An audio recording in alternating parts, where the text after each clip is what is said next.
자, 두 번째는 질문인데요. 질문을 활용하면 우리가 조금 더 자신이 글로 표현했을 때 그 감정 안에 무엇이 있는지를 더 들여다볼 수 있게 된다. 네, 이렇게 말씀을 드릴 수 있어요. 질문에 대해서 좀 말씀드리기 전에 이런 말씀을 좀 드리겠습니다. 생각을 좀 세 가지로 나눠서 말씀을 드릴게요. 그러니까 질문이라는 과정을 좀 이해를 돕기 위해서 말씀을 드리는 내용입니다. 생각을 세 가지로 나눠서 좀 바라볼게요. 하나는 반응. 반응이라고 하는 것은 뭡니까? 이 감정에서 느껴지는 이제 무의식 감정이 되겠죠. 사고라고 하는 것은 의식적 사고가 되겠습니다. 영감이라고 하는 것은 어떤 창조적인 영감. 평소에 우리가 몰입하고 있을 때, 저의 경우는 감정을 정화하고 났을 때, 또 정화하는 과정에서 어떠한 통찰이나 영감이 떠오르기도 합니다. 그리고 샤워할 때도 순간 문제들에 대한 아이디어가 떠오르기도 하고요. 명상할 때도 순간순간 동시성이라는 말도 있지 않습니까? 동시성 안에서 우리가 일상생활 가운데 평소에 고민하던 문제, 또 어떠한 해결해야 될 문제들에 대한 어떤 아이디어나 영감, 해답 이런 것들을 내면 세계 또는 외부 세계를 통해서 우리가 경험을 하게 됩니다. 그런 것들을 좀 영감이라고 표현을 해봤는데요. 의식적 사고랑은 조금 다르죠. 아무리 고민해도 풀리지 않던 문제가 우연치 않게 그렇죠? 여행을 가서 풀릴 수도 있고요. 산책을 하다가 아이디어가 떠오르는 경우도 있지 않습니까? 어떤 통찰이 일어나거나 직관적인 내면에서 깨달음이 오는 경우도 있겠습니다. 자, 이렇게 세 가지로 생각을 나눠서 볼 수 있겠는데요. 그러니까 반응과 사고라는 것이 조금 다르다라는 얘기입니다. 이 그림은 사고라고 하는 것은 사실상 지식적인 개념을 통해서 사고를 하는 거죠. 그래서 뇌과학적 관점에서도요, 이 사고라고 하는 것은 전두엽 쪽에서 활성화되는 것을 우리가 확인해 볼 수가 있습니다. 반응이라고 하는 것은 변연계 안쪽에 편도체 안에서 활성화되는 것을 볼 수가 있어요. 의식적 사고라고 하는 것은 우리가 어떠한 개념, 지식들을 알고 있을 때 지식을 기반으로 생각하는 행위를 합니다. 그것을 사고라고 말씀을 드릴 수 있는데, 사고하는 방법 중에 하나가 바로 질문하는 것입니다. 자녀들이 공부하고 나서 문제집 풀죠. 문제가 뭐로 돼 있죠? 질문으로 돼 있잖아요. 그러니까 질문, 문제를 풀면서 사고력을 기르는 과정이라고 볼 수 있겠습니다.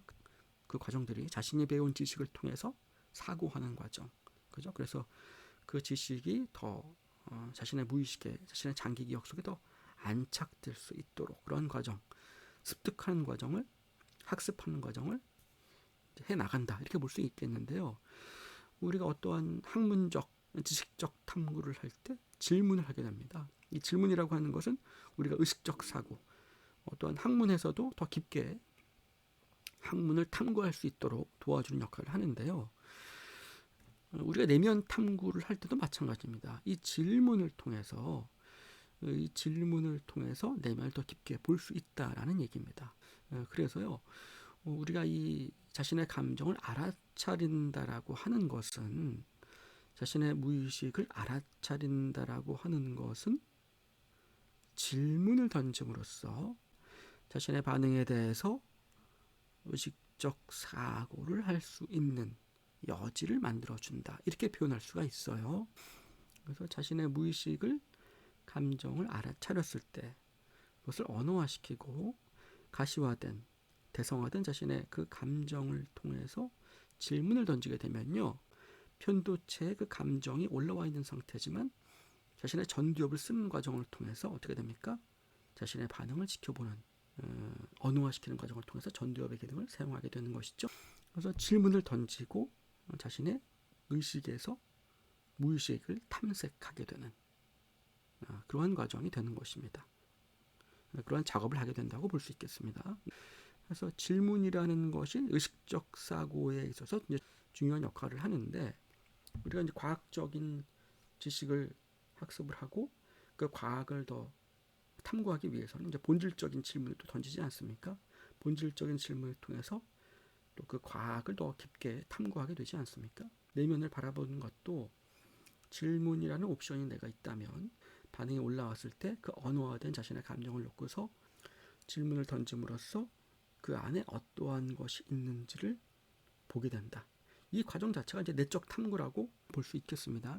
질문하고 언어화시키고, 질문하고 언어화시키고, 점점 그 안으로 들어가는 거죠. 그래서 그 안에 어떠한 신념이 있는지를 보게 된다라고 볼 수 있겠습니다.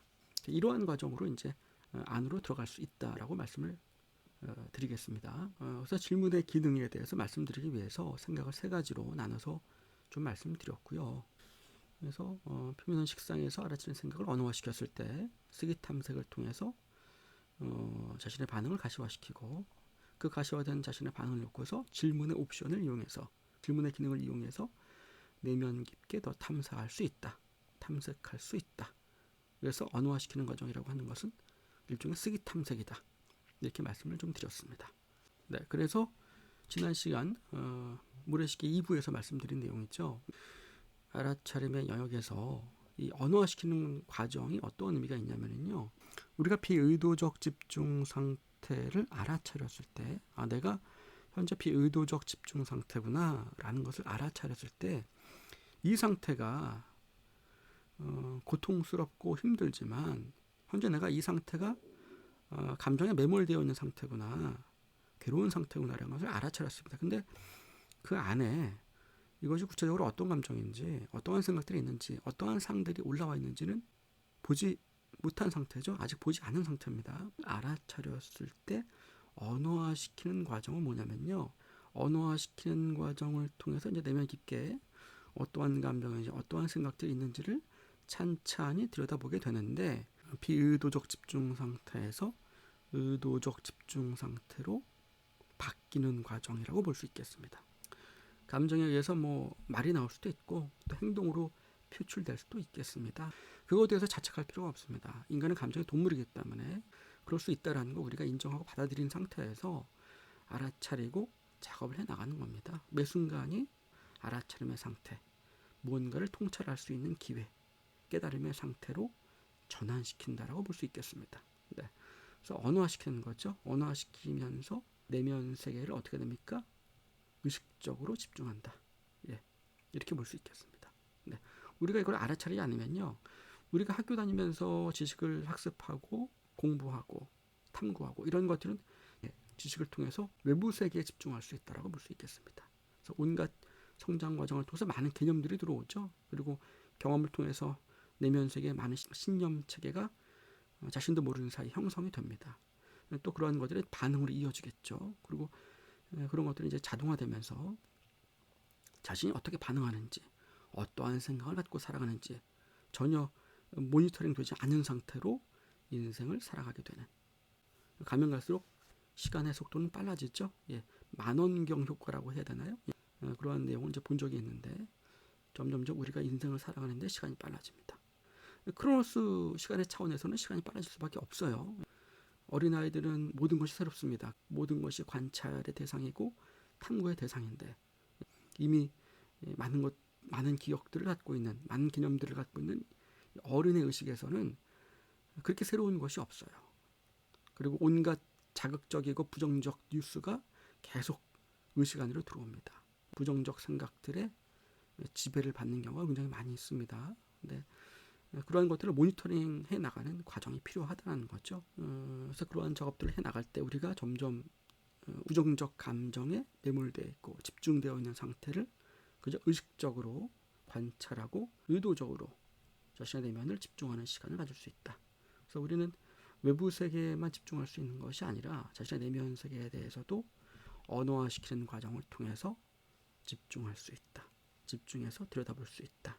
그것은 자신에게 어떠한 통찰의 시간, 어떤 깨달음의 순간, 성장의 기회가 될 수 있다. 이렇게 말씀을 드리는 겁니다. 이러한 측면을 말씀을 드리는 거고요. 위쪽은 이제 머리입니다. 우리가 사실 많은 지식과 개념은 머리에 해당된다라고 말씀드릴 수 있고요. 아래쪽은 가슴이라고 볼 수 있겠습니다. 그래서 제가 말씀드리는 것이 머리와 가슴의 통합 과정, 이렇게 말씀을 드리고 있는 거고요. 물질 문명과 과학 문명이 발전한 환경 속에 살고 있기 때문에 문명의 이기를 활용을 해야 되기 때문에 이 지식적인 측면도 너무나 중요합니다. 하지만 내면 세계에 대한 통찰, 자기 이해, 자기 지식, 우리 내면과의 소통도 너무나 중요하다는 얘기죠. 과학 문명은 발전하고 있는데 내면의 성장, 의식 성장은 그만큼 따라가지 못합니다. 밸런스가 맞지 않는 거죠. 예. 그래서 자신의 내면 세계를 들여다보고 우리가 정화해 나갈 때 우리의 인생이 많은 것들이 달라지고 또 성장할 수 있고 삶의 다른 측면으로 더 나아갈 수 있다. 이렇게 표현할 수 있겠습니다. 그래서 제가 말씀드린 이 내용을 이 방법을 좀 구체화시켜서 좀 습득을 하시게 되면 자신의 내면 세계에 대해서 감정을 알아차렸을 때 어떻게 됩니까? 의도적으로, 의식적으로 자신의 내면을 더 관찰할 수 있게 된다. 그 안에 있는 신념을 볼 수 있게 되고, 그죠? 우리가 사유하는 시간도 또 많아지고요. 예. 관조적으로 인생을 바라본다. 이렇게 얘기도 하지 않습니까? 자신의 인생에 대해서 관조적으로 바라볼 수 있는 시간들도 생기게 되고요. 여러 가지 다양한 부분에 있어서 인생을 바라볼 수 있게 된다. 이렇게 좀 말씀을 드릴 수 있겠습니다. 네, 그래서 정리해 좀 말씀드리면요, 이게 복잡한 과정이 아닙니다. 단순하게 좀 표현을 해봤습니다. 언어시키는 과정을 4단계로 제가 정리를 한 건데요. 뭐 4단계가 될 수도 있겠고 2단계로 표현할 수도 있겠습니다. 그 몇 단계로 되어 있느냐, 이것은 중요한 게 아닌 것 같아요. 그러니까 단지 이것을 실제로 내가 인생에, 자신의 삶에 적용하느냐, 자신의 일상에 적용하느냐, 이것이 중요한 거죠. 자, 그래서 보시면은 단순하게 표현을 해봤습니다. 언어로 설명을 해드리자면 아까 앞전에 말씀드린 그러한 내용들이 되는 것이고요. 이것을 이제 그림으로 표현했을 때 일직선상에 있는 요 가로축이 뭐냐면요, 이 선이 글로 표현한 겁니다. 네, 글로 표현하기. 첫 번째 글을 표현합니다. 글로 자신의 무의식을 표현하다 보면 그 안에 자신의 감정, 자신의 무의식을 잘 나타내주고 있는 어구나 단어가 있을 거예요. 우리가 이제 아까 쓰기 탐색이라는 말씀을 드렸는데, 자신의 감정을 표현하다 보면, 표현하는데 집중해서 온전히 표현하다 보면, 충분히 온전히 표현하다 보면, 표현하라고 말씀드렸죠. 그렇게 표현하다 보면 그 안에서 자신의 감정을 유달리 잘 나타내주고 있는, 표현해주고 있는 단어나 문장이 보일 겁니다. 엔트워드라고 이제 표현을 제가 말씀을 드리고 있는데, 그것이 하나의 입구가 됩니다. 그것을 통해서 더 들어갈 수가 있어요. 그래서 일종의 어떠한 입구가 됩니다. 문이 되는 거죠. 그래서 질문이 그 안으로 들어갈 수 있게 도와주는 역할을 해줍니다. 네. 우리가 학문을 탐구할 때도 질문을 통해서 그 학문 깊이 더 들어가지 않습니까? 탐구하게 되지 않습니까? 네. 어떠한 주제를 질문을 통해서 더 많이 사유하게 되기도 하고, 그런 것처럼 똑같다라고 보시면 됩니다. 자신의 그 엔트워드를 통해서 우리가 질문을 던졌을 때 엔트워드가 하나만 나오는 것이 아니라 여러 개가 나올 수 있어요. 그래서 그 중에서도 또 더 자신의 반응을 더 잘 나타내주고 있는 것을 한번 골라보고, 그 엔트워드에 질문을 던져서 질문 옵션이 있다고 말씀드렸습니다. 질문 옵션은 제가 나중에 또 정리가 되는 대로 말씀 좀 드릴게요. 일단은 제가 전체적인 맥락을 좀 말씀드리는 겁니다. 그래서 엔트워드에 질문을 던져서 그 안으로도 들어갈 수 있다. 이렇게 말씀드리는 거예요. 그래서 표면 식상에 알아차린 생각을 글로 표현하고요. 그 중에 드러난 엔트워드에 우리가 질문을 하고, 그죠? 안으로 들어갔죠? 또 글로 표현하고 안으로 들어가고. 그래서 안에 이러한 신념, 보지 못했던 이러한 생각이 내 감정을 만들고 있구나. 표면의 식상에서 단순히 생각을 알아차리고 그 생각 자체를 우리가 들여다보는 것만으로 그 상황이, 그 감정이 해소가 될 수도 있습니다. 단지 글로 표현하는 것만으로도 이 감정이 해소가 되고 생각이 알아차리는 순간 상황이 해소가 될 수도 있어요. 근데 그렇지 않은 경우를 표현한 겁니다. 자신의 감정을 들여다보고 글로 표현한 다음에 질문을 통해서 굉장히 단순하게 표현을 해본 겁니다. 그죠? 그러니까 이런 루트로 진행이 된다. 그러니까 제가 이 과정을 단순하게 이해하시기 편하게, 그래서 1단계가 글로 표현하는 거죠. 그리고 엔트워드 한번 골라보는 겁니다. 그 안에 자신의 반응 안에서 어떠한 표현이 자신의 감정을 잘 들여다보게 해줄 수 있는 표현인지 단어인지, 그래서 잘 나타내는 그 반응에, 그 언어에, 그 단어에 질문 옵션을 활용해서 질문을 하고, 그죠? 안으로 더 들여다보게 되고 입체적으로 자신의 감정을 더 들여다볼 수 있게 된다. 이렇게 좀 볼 수가 있겠습니다. 그래서 그 안에 있는 신념을 보게 된다. 1단계에서만 이렇게만 해도 자신의 감정 안에 어떠한 생각들이 있는지, 내지는 또 어떠한 감정이 현재 올라와 있는 건지를 보게 될 수도 있겠죠. 더 깊게 들어갈 수도 있겠고요. 네. 그래서 이러한 맥락으로 이해를 하시면 될 것 같습니다. 예. 그러니까 어려운 작업이 아닙니다. 쉬운 조금만 연습을 하시면 이러한 루트로 진행돼서 방법을 알면 시도해 보실 수 있다. 이렇게 말씀 좀 드리고 싶어요. 좀 조금 더 편한 방법, 또 쉽게 제가 설명할 수 있는 방식이 있으면 또 그때 제가 또 표현을 해서 말씀 좀 드리겠습니다. 그래서 글로마라고 하는 것은 4단계로 이루어져 있고요. 알아차린 자신의 감정, 표면의식에서 알아차린 생각을 글로 표현하고 엔트워드를 골라봅니다. 예, 자신의 감정을 잘 나타내주고 있는 그런 반응을 골라보고요. 네, 질문이라는 옵션을 통해서 그 안으로 타고 들어갑니다. 그래서 그 안에 신념을 봤을 때 이 3단계까지만 해도 뭐 90%, 80% 거의 다 된 거죠. 그렇죠? 예, 자신의 감정을 통찰을 하게 되는 과정이라고 볼 수 있겠습니다. 이 3단계까지만 좀 연습을 먼저 해보신다면 좋을 것 같아요. 예. 3단계까지만 옵션, 질문에 대한 옵션도 나중에 좀 말씀을 드리겠습니다. 일단은 이런 맥락으로 이게 할 수가 있겠구나. 그래서 좀 본인이 하시는 방법, 여러분이 하시는 방법과 좀 비교를 해보면서 좀 생각을 해보는 시간도 가지면 좋을 것 같아요. 그래서 신념이 나오게 되면 그 신념을 바꿔보는 겁니다. 뒤집어 보는 거예요. 반대 신념 만들기인데 그 신념을 뒤집어 보는 겁니다. 의도적으로 뒤집어 보면 또 다른 것들이 보이기 시작해요. 반대 신념 만들기 나중에 요 4단계는 좀 나중에 추가적으로 좀 말씀을 더 드리겠습니다. 일단 3단계 부분도 말씀을 드리면서 이 4단계 부분이 또 어떠한 의미가 있는지 또 말씀을 드리겠습니다. 이 4단계가 많다. 그러면 2단계로도 압축해서 말씀을 드릴 수 있는데 1단계, 2단계가 하나입니다. 그래서 글로 표현하고 엔트워드를 고르는 것이 하나라고 보시면 되시겠고요. 3단계, 4단계가 하나입니다. 네, 타고 들어가서 반대 신념을 만드는 것이 하나. 그래서 이렇게 2단계로만 나눠서 보셔도 돼요. 나눠서 볼 수도 있습니다. 그래서 어려운 것이 전혀 아닙니다. 1단계, 2단계. 예, 글로 표현하고 엔트워드 고르는 거 1단계. 그리고 타고 들어가서 반대 신념 만들기 2단계. 이렇게 보셔도 됩니다. 저는 조금 설명을 구체적으로 하기 위해서 4단계로 나눠서 정리를 한 겁니다. 이것이 이해하시기에 도움이 되시겠다. 그래서 이렇게 정리해서 말씀을 드리고 있습니다.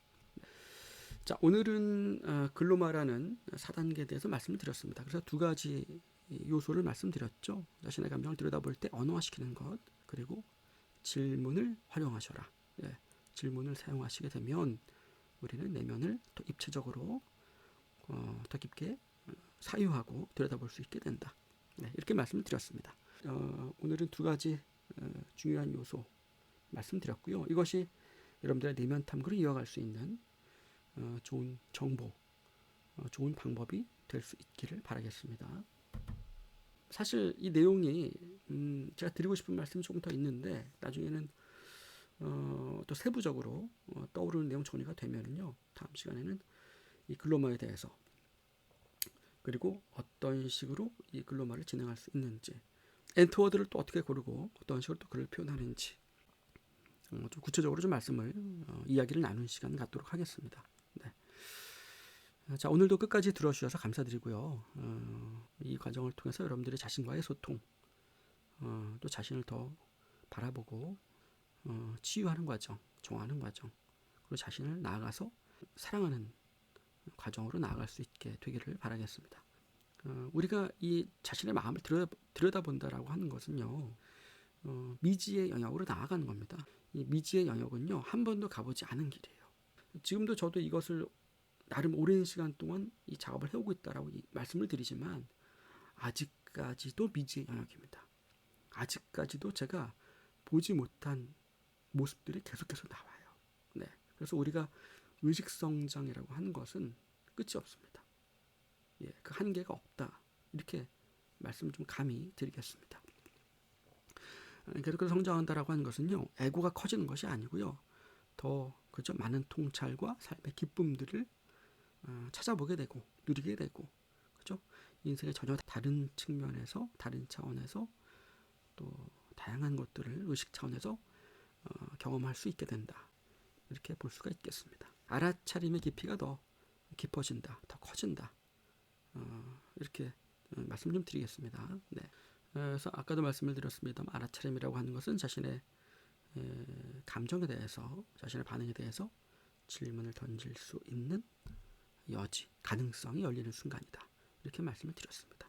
그래서 그 순간을 통해서 언어화시키면 자신의 내면을 깊게 더 탐구하게 되고 그 안에서 통찰을 보게 되고 그것이 내면 세계가 달라지면 우리가 미지의 영역이라고 말씀드렸죠. 자신의 내면 세계가 바뀌게 되면 어떻게 됩니까? 자신을 사랑하게 되면서 우리가 외부 세계를 바라보는 관점도 달라지는 겁니다. 자신과의 관계가 달라지면 자신을 하나의 대상으로 놓고 보는 거예요. 자신의 대상이 있고 자신은 관찰자가 되고 관찰자가 대상을 바라보는 중간에 뭐가 있습니까? 관찰자가 대상을 바라보는 해석이 있죠. 그 해석이 신념 체계입니다. 예, 마음 안에 그것이 형성이 돼 있다라는 얘기예요. 그래서 자신이 자신을 보는, 자신도 모르게 자신을 바라보는, 자신도 모르게 세상을 바라보는, 자신도 모르게 타인을 바라보는 그 세계를 보는 겁니다. 예. 그 세계를 우리가 감정과 연관이 돼 있고 감정을 정화해 나갈 때 그 감정이 자신이라고 우리는 믿고 있어요. 이것이 나다. 그 욕망이 나고 평소에 그 욕망이 나 행세를 하고 있는 겁니다. 네.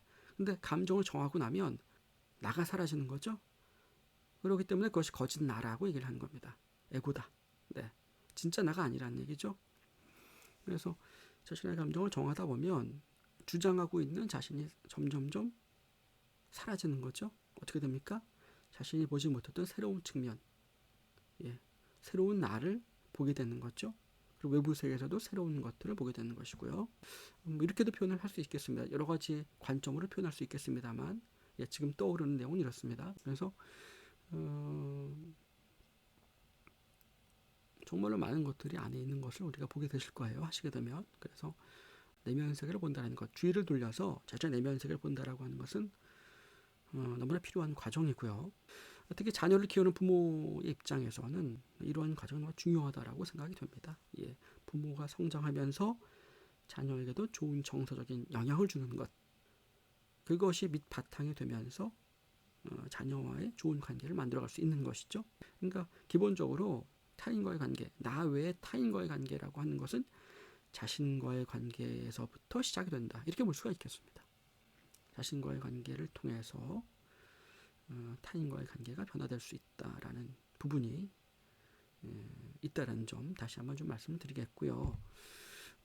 그래서 여러 가지 방법이 있겠습니다만은 이 방법이 아니어도 좋습니다. 여러분이 편한 방법 하시면 좋은데 자신의 안에 있는 신념을 볼 때는 언어화시키는 과정이 너무나 효과적이었다라는 저의 경험과 더불어서 추천을 드리는 말씀을 드리고 있는 겁니다. 자신과 마음을 마주한다라고 하는 것은요, 사실 용기가 조금 필요한 부분일 수 있습니다. 자신의 감정을 인정하고 받아들이는 것, 익숙하지 않고 때로는 두렵기도 하고 어색한 부분이 있을 수 있어요. 그래서 그런 부분들을 하다 보면 익숙해지겠죠. 우리가 워낙 그러한 부분들에 대해서는 우리가 전혀 생각해 볼 수 있는 시간들이 많지 않기 때문에, 그래서 조금 용기가 필요할 수 있습니다. 그리고 사실 바쁘게 돌아가잖아요. 이 크로노스 시간 차원에서는 우리가 너무나 시간이 바쁘게 돌아갑니다. 예, 그리고 24시간이 모자라요. 그 시간이라고 하는 것은 우리 마음 안에 있습니다. 그 조급한 마음, 시간이 모자르다. 과거와 현재와 미래가 마음 안에 있어요. 그런데 이 순간에 존재한다라고 하는 것은요, 그 과거와 현재와 미래를 왔다 갔다 하고 있는 그 마음 자체를 보는 겁니다. 거꾸로 말씀드리면 과거와 현재와 미래가 이 순간에 있는 겁니다. 이 순간에 존재할 때. 그래서 알아차림이라고 하는 것은 멈춤의 시간이다. 이렇게 말씀드리고 싶어요. 멈춤의 시간을 통해서 우리는 과거와 현재, 미래, 마음 안에 있는 과거와 현재의 미래를 보는 거죠. 과거에 돌아가서 괴로워하고 있는 자신의 마음, 미래에 가서 불안하고 있는 자신의 마음, 그리고 현재를 판단하고 있는 자신의 마음을 들여다보는 겁니다. 예, 매 순간순간마다 다르겠지만, 그래서 이 순간에 존재한다라고 하는 것은요, 자신의 현재 크로노스 시간 차원에 있는 자신의 마음을 들여다보는 것. 그래서 이 과정을 통해서 우리가 카이로스 영역으로 들어가는 거죠. 우리의 반응이라고 하는 것을 더 많이 들여다보고 관찰하고 정화해 나갈수록 이 반응이라는 영역이 작아지겠죠. 아까도 말씀드렸습니다만은 반응이라고 하는 것은 편도체 영역이에요.